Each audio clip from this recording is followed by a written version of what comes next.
Hey all, and welcome back to Sonic Racing CrossWorlds. We've done our time with the acceleration characters, with Tails there.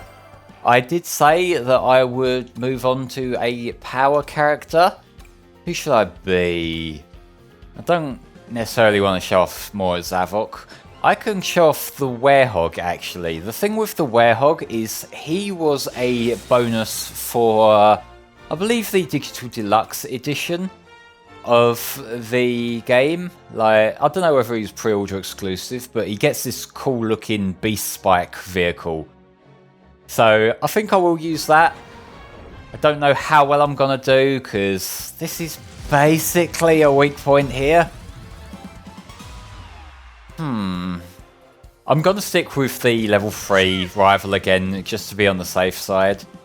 And this time we are going into the Boom Boo Grand Prix. So that's Mystic Jungle, Apatos and Wonder Museum.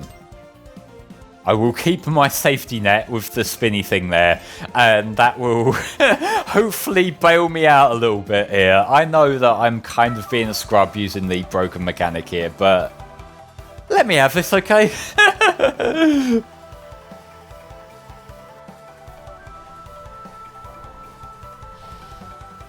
Now, the classic Sonic level of Mystic Jungle might have been a bit shit in Forces, but it's a really cool aesthetic, so for that reason I am very happy that they brought it back here. Now, the contention that we have with the DLC characters, as you may have seen there, for some reason they're not voiced, not even the Werehog. They couldn't have even got Roger to do like a gruff voice and just use that. But I sort of understand for the DLC characters from other series, which that's the thing that I'll probably get into later, my contention with that, how that's handled. But yeah, it does make the DLC implementation feel a bit cheap on the whole. And there's little things like that that... Alright, I will kind of go into a bit. Like, the discourse on social media has very much been focusing on how this game is so much better than Mario Kart World, because Mario Kart World, they're like, admittedly is very expensive, and I agree that Nintendo are kind of taking the piss with their pricing, but it's become a very like annoying binary kind of thing where every comment you see about these games is someone blatantly trying to score points and score retweets and that, and I feel like no one's actually making favoured comparisons or like in-depth comparisons. They're just ego stroking, and I think that this game has some perks over Mario Kart World and some disadvantages over Mario Kart World. And the production value is a disadvantage, because when you have DLC characters that are quite clearly thrown in cheaply without even having voice lines, that's the kind of thing that the cracks start to show. Like, for the most part, this game has very nice visuals, it has a good character roster. There's like pretty much any of the main Sonic characters you might want to see is here.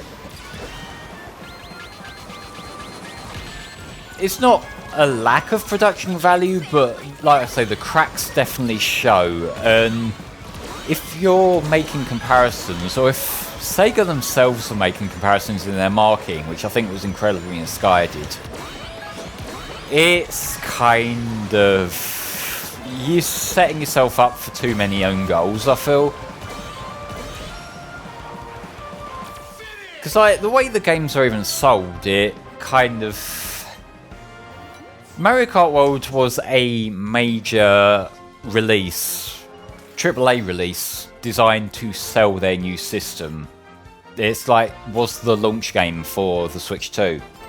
And it had a lot of funding, a big budget, and probably a lot of development time put into it because of that. This game, while I think it's very well made, it is still a spin-off. It's still very much a game to tide us over until the Frontier sequel's done. And it's okay, like that's not a problem, that's not a criticism against the game. It's okay to have smaller scale games. But when you have Izuka making little jabs at Mario Kart World for not having cross-play, and then you got the marketing trying to recreate the old Sega does what Nintendo don't kind of thing, it invites unflattering comparisons, and I really don't think they achieved what they were trying to achieve by doing that. This is far too tight. This particular bit of track, like there are far too many cars trying to go through far too tight of a road. But this is one of these songs that I remember hearing and thinking, this remix is kind of not great. Just the instrumentation here, yeah, it kind of speaks for itself why I don't like it.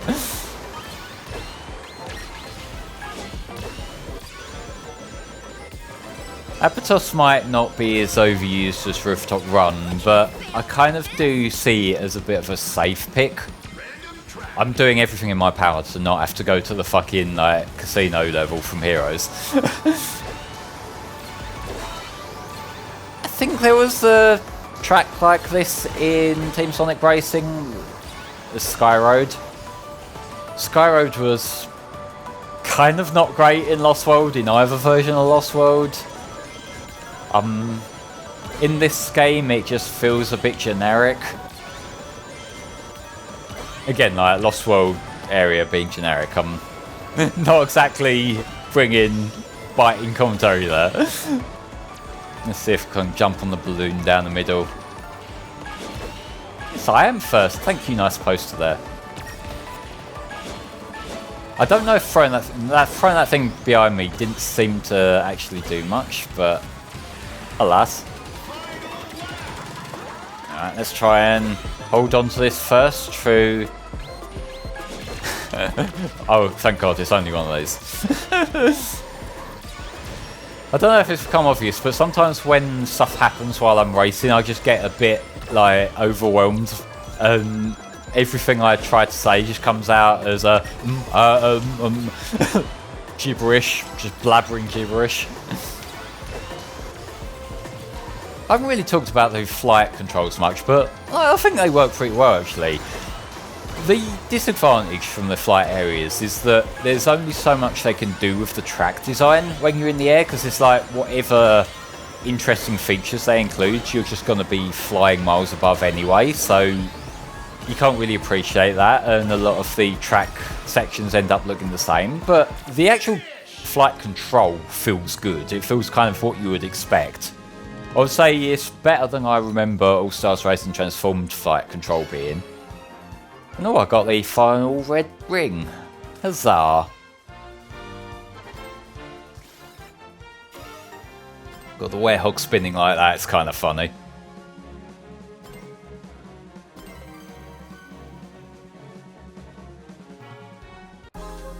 Okay, it's Wonder Museum. I remember playing a fair bit of this during the open network test.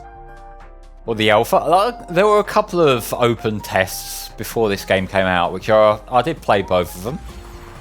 And that was kind of what gave me a lot more excitement, because beforehand, like, Team Sonic Racing was okay, but it was also nothing to write home about. And I was thinking, like, if it's more of that, then like I'll play it, but whatever.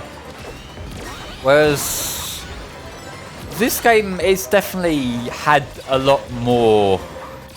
It had a lot more care in development, and I wouldn't be surprised if it was just, you know, a case of budget or development time, likely both.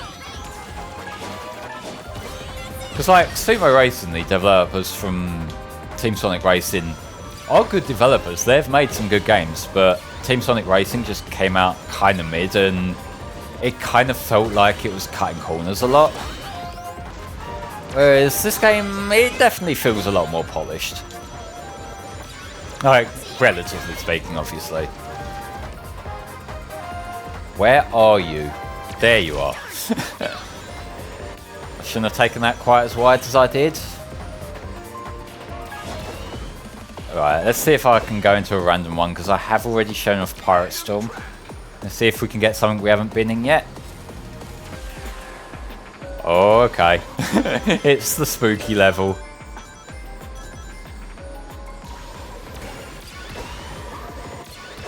It's kind of giving me vibes of the Curian Mansion track from one of the earlier games. I think from Transformed. Just like a more... or like a generic, less House of the Dead inspired take on it. The thing is, like, I know there was... when Team Sonic Racing came out, a lot of people were kind of disappointed that it was just a Sonic game rather than being like a Sega crossover. I wasn't too fussed by that actually, because like, I think by specialising on one series, it gives it the opportunity to dig a little bit deeper, and that's how we ended up with stuff like the Sand Hill, Sandopolis type track that if they were just like picking, say, 3 or 4 Sonic levels, they probably wouldn't have picked. Like, that game's track selection did still leave a bit to be desired, but I feel like it would have been even more limited had they tried to just squeeze in a smaller pool of Sonic tracks. They probably just would have stuck with, you know, like Seaside Hill.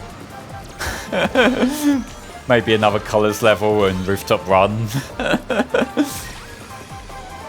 I had no reason to use that, I don't know why I did. I don't want to jinx it, but I'm doing better with the power setup than I usually do. I feel like it maybe is... like, not so much the spinning thing, because I haven't had that many run-ins with the other races here, but I think what's kind of helping me with this... I got it, good. What's helping me with this is that I also have that speed boost thing added, the gadget added, which it kind of compensates for my less than stellar driving.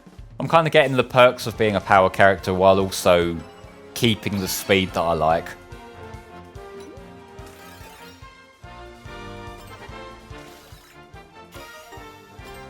Alright, let's see, can I keep it up through the final race?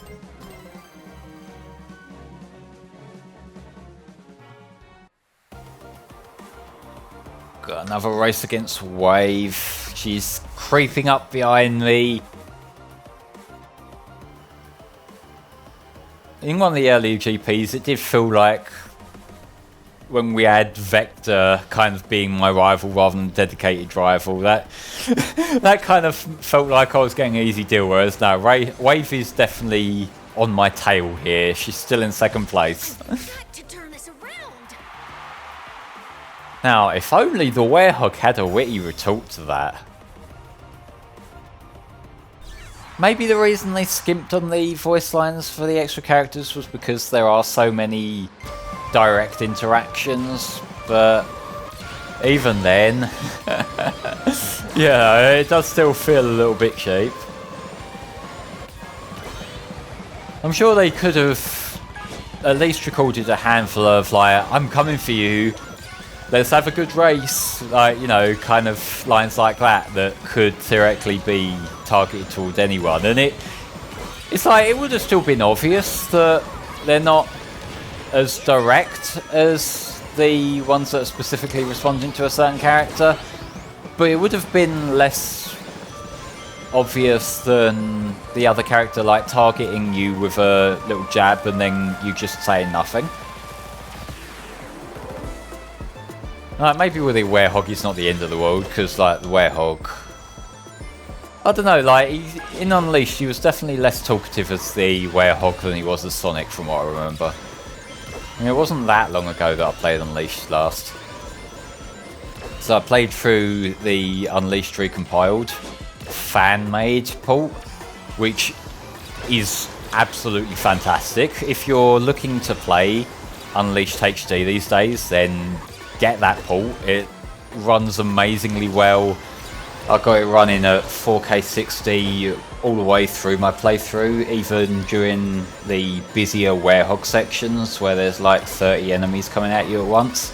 And even during Adabat, that one infamous section from Adabat where the 360 kind of just kills itself trying to load in the next frame. And there's a lot of other nice little considerations too, like if you prefer the Xbox 360 loading screen animations, you can use that, or you can use the quicker PS3 ones. There's like accommodations for whether you want to use the lighting features that were only in the 360 one. Like the color grading is different between the two versions. In the PS3 version of Unleashed, it was more matte, whereas the 360 one had a bit of a warmer tone to it. I prefer the 360 one, but again, the guys were really considerate and they gave people that option. Again, I stood no chance to dodge that, and now Wave is dangerously close. Will those rings help me in any way? Probably not. But yeah, with Unleashed getting the fan-made port, I kind of want to see Unleashed or on PS2 getting a bit more love. I might lose this here. Ah, well. I forgot all first places up to this point. And thankfully it wasn't Wave who beat me. Shadow got the win there. Which means that I am still on top, even though kind of didn't deserve it at the end there. I just don't understand. I can. I played a bit better than you. Not much, but a bit.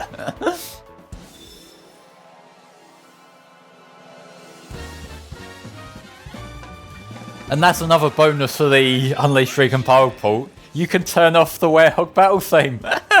Thank you for reminding me that there, game. Oh, I might have got a new gadget. It's not showing us what it is. Oh well, ladies and gentlemen, join me next time for more Sonic Racing CrossWorlds. See you then.